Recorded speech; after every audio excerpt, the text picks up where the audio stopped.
A visit to one of Japan's many food markets is the best place to shop for ingredients and the best place to begin any study in Japanese gastronomy.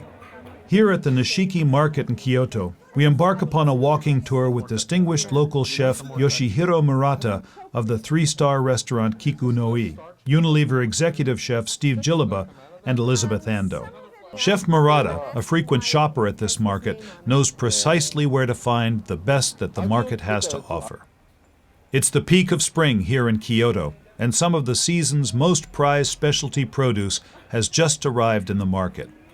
Stopping at a vegetable purveyor's stall, Chef Murata shows Steve and Elizabeth some of his favorite springtime ingredients. Some of these vegetables are so seasonal that they're only available for a few weeks each year. The spring vegetables, their category is sansai, mountain vegetables, and various different flavors and kinds, and he's going to point out a few of them to you. Taranome is one of them, sort of asparagus-like, just a little bit like asparagus in flavor. And it's the very end of a shrub, and it's broken off. Koshi abura. It's another that's used in tempura, in particular, dipped in a batter and fried. And this is the leaf from the wasabi root. And the flowers from the wasabi as well that can also get used. Kogomi is fiddlehead ferns, and they are available in North America. Right. Yes, so that's the one that's in common. And this is, and it's like a ramp, as you pointed out, similar to ramps. And that's an unusual sort of, all of these have a sort of bitter, nigami no aru, a little bitter flavor to them. And this is fukinoto, which opens up into a flour if you make it into tempura, but it also can get chopped up and cooked with miso to make a wonderful condiment that you use as a dip for vegetables. Urui is another one of these mountain vegetables. It has sort of an elusive flavor. They all are very difficult to describe. Nobiru, but it also is sort of in the ramp and onion family. So still on that bitter side, or that, and more like that, yeah. And sancho, that's kinome, and this is sancho no mi. Yeah. And this is what makes that wonderful, fragrant, almost lemon pepper that you were having on the soba. Yeah, this is that citrusy, the very citrusy. Yeah. Only 2 weeks. Yeah. 2 weeks? Yeah. Yeah. It's the only time when you can really can get it. No. So, I mean, the wasabi flowers. Yes. And the leaves. Right. How are they used? So it is. Oshitashi. Oshitashi is the most common, barely blanched and then allowed to steep in dashi, in the flavors of dashi. And sometimes it then gets sauced with other things, or you can sprinkle sesame seeds on top or katsuobushi on top of them. But hitasu is a method of just barely blanching and allowing it to cool, to steep in dashi. Do you try? In their broth. Yeah, yeah. He's gonna let you try the flavor. So does it still carry the wasabi? Well, you're about to find out. He's going to wait to see what you, what your reaction is going to be. It's not lily of the valley. We'll focus on your face. No, it's not nearly as hot. Not It's hot. not hot at all. You get a bitterness and so on. I still got this. I got the flavors of this in my mouth, and that's kind of a. これはね、苦いだけで、ちゃんと調理するとわさびの香りがしてくる。It's just bitter now, but if you had a chance to quickly blanch it, subject it to heat, you would get that wonderful aroma sweetness of the wasabi itself. Yeah. And also they get sort of almost pickled, if you will, in a kind of soy stewed manner as well for longer. Yeah, so then it's just served at kind of room temperature. I notice a lot of the vegetables are done the way you talked about, just very quickly blanched, and then the dashi, but just like room temperature. And room temperature rather than hot or cold. Chef Murata stops at a fish vendor's stall. Being far removed from the ocean, Kyoto's fish cookery adapted to make use of the freshwater fish from inland waters such as Biwa Lake and Kamo River. Chef Murata points out some of the local catch. One of the unusual things about Kyoto is there's a great deal of river fish and foods that are taken from rivers and streams rather than, for example, the ocean. And this is one place where many of those things are available. Also the kinds of stewing, その佃煮だし、やり方、何かその保存が効くような So all this is all も from の the と river? か。 Yeah, all the river. Yeah. River and Biwa Lake. Yeah, and nearby. So Kyoto is sort of removed from the ocean, and yet it still has Yes. waterways. And those waterways produce a lot of wonderful food. And I see baby little crabs and Yes, still moving. right. So, They're gonna bite me. whoops, lively. Very lively. At a yuba shop, we are introduced to the soy milk skin that served both fresh and dried in numerous Japanese dishes.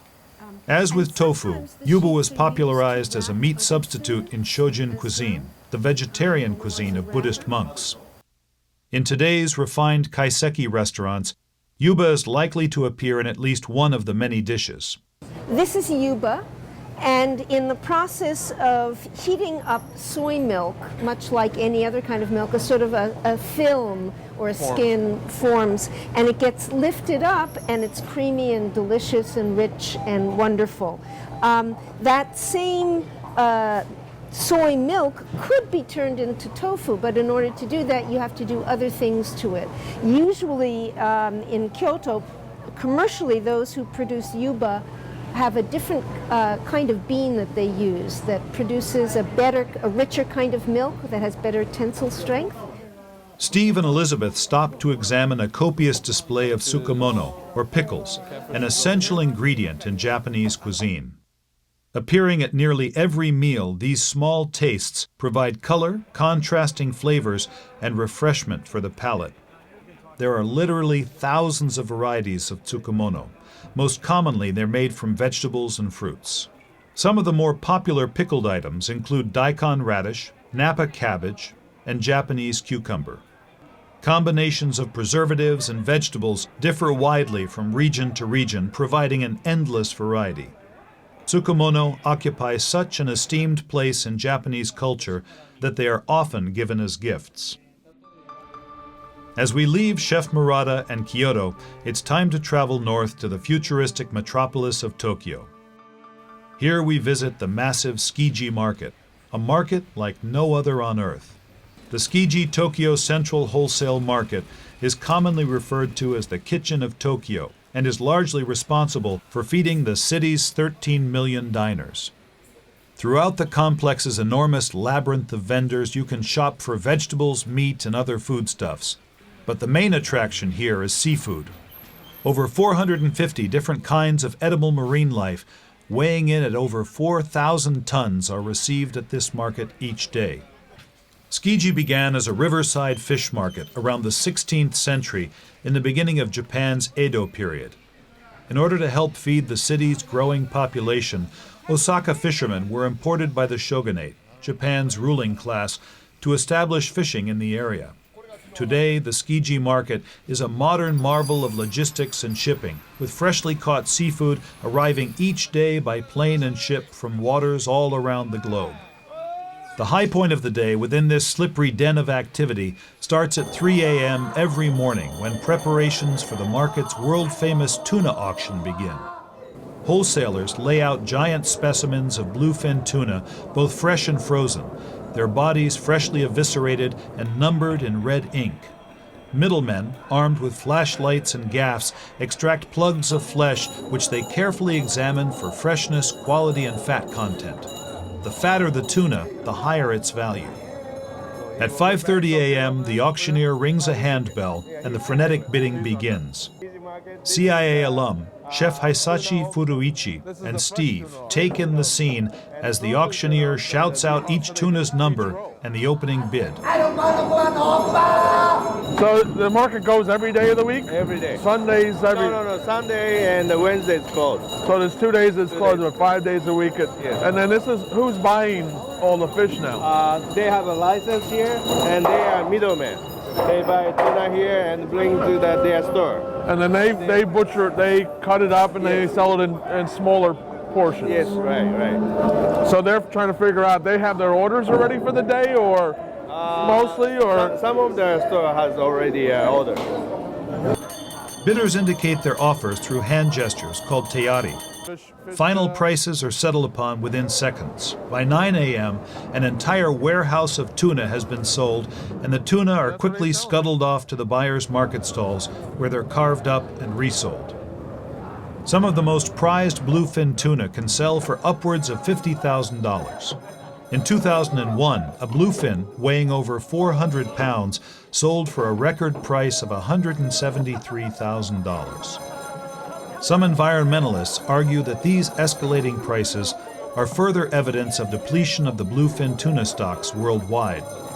Scientists and conservationists have long warned that bluefin stocks in the Mediterranean Sea and eastern Atlantic Ocean are facing imminent collapse after years of mismanagement by the international fishing community.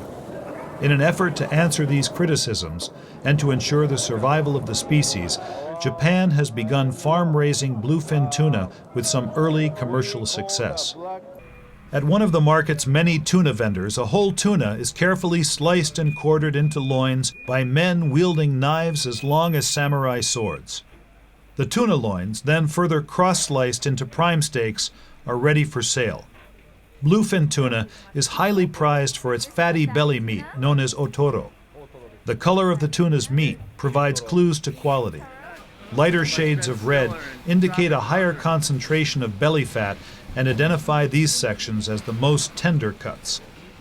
It may only be 9 a.m. at the Tsukiji Market, but it's never too early for sashimi. Yeah, melts away.